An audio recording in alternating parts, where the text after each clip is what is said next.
খাটো সেঙ্গিরির নাটক বেশি লম্বা সেঙ্গিরি যোগিরি রে আরে খাটো সেঙ্গিরির নাটক বেশি রে শারীর আঞ্চল ঢেউ খেলায় রূপের কন্যা হে কার আশায় বসিয়া থাকো তিস্তার পারে। নাট্যকর্মী রঞ্জু ভাইয়ের গীত, তালেব ভাইজানের গান আর রংপুর বিভাগের জনপ্রিয় কন্টেন্ট ক্রিয়েটরদের সাথে পুরো একটা দিন কিভাবে কেটে গেল বুঝতেই পারলাম না। এনাদের সবার দেখা কোথায় পেলাম এবং সারাদিনে সবাই একসাথে কি করলাম সবকিছু থাকছে আজকের ভিডিওতে। আর যারা যারা এখনো আমার পেজটি ফলো দেননি দ্রুত ফলো দিয়ে দিন।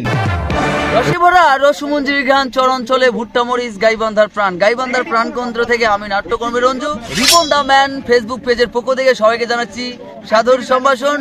আজকে আমাকে আর কোনো ইন্ট্রো দিতে হলো না, ইত্যাদির হানিফ সংকেত খ্যাত রঞ্জু ভাই অলরেডি আমার ইন্ট্রো দিয়ে দিছে।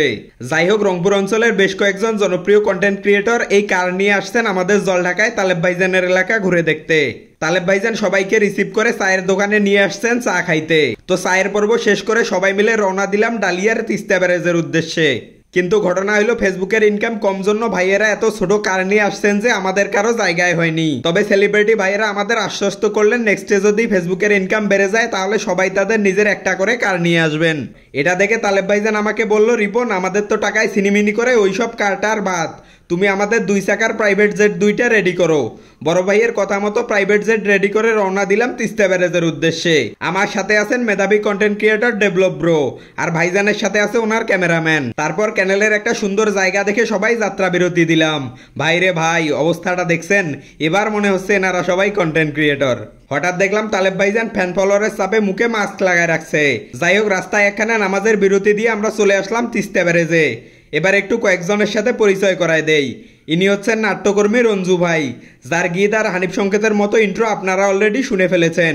ইনি হচ্ছেন সাদেক চাচার ভাতিজা আরমান রংপুর, আর ইনি হচ্ছেন আমাদের রংপুর অঞ্চলের জনপ্রিয় blogger it's me Shamim here ভাই। আরও আছেন গাইবান্ধার এস সৈকত ভাই। এছাড়া আরো অনেক নামি দামি কন্টেন্ট ক্রিয়েটরও আমাদের সাথে আছেন। তো এবার আমাদের নৌকা ভ্রমণের পালা। নৌকায় উঠেই কন্টেন্ট ক্রিয়েটর ভাই ব্রাদাররা যে যার মতো শুট নিচ্ছেন। তারপর নৌকায় করে চলে আসলাম তিস্তার এই চরে। তিস্তা নদীর চরে আসবো আর তিস্তা নিয়ে রঞ্জু ভাইয়ের গীত শুনবো না, এটা তো হয় না। পয়সা নাইও রে কি দিয়া কিনি মই সাহাদের জল পাই তালে ভাই যেন খাবার মনাইছে গো ওই না সাহাদের পাকা জল পাই। তারপর তালেব ভাইজানের কণ্ঠে আমাদের রংপুরের ভাওয়াইয়া গান শুনলাম। কন্যা হে কার আশায় বসিয়া থাকো তিস্তার পারে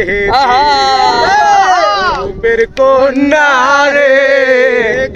গান শেষে ভাইকে বললাম, ভাই অনেক সুন্দর গাইছেন, আসেন বুকে আসেন। ভাই বলতেছে আমার গলা খারাপ জন্য আমার সাথে মজা নিতে যাচ্ছিস বুঝছি। বললাম আরে না রে ভাই, আসলেই সুন্দর হয়েছে।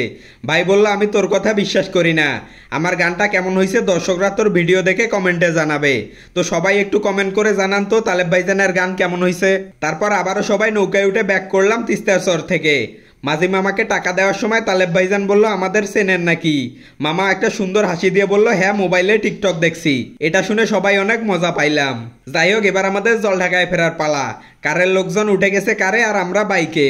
তারপর জলঢাকায় এসে সবাই মিলে একসাথে বসে খাওয়া দাওয়া করে চলে আসলাম ভাইদের বিদায় দিতে। তো এই ছিল আমাদের আজকের ভিডিও। দেখা হচ্ছে পরবর্তী ভিডিওতে। সে পর্যন্ত সবাই ভালো থাকবেন। আল্লাহ হাফেজ।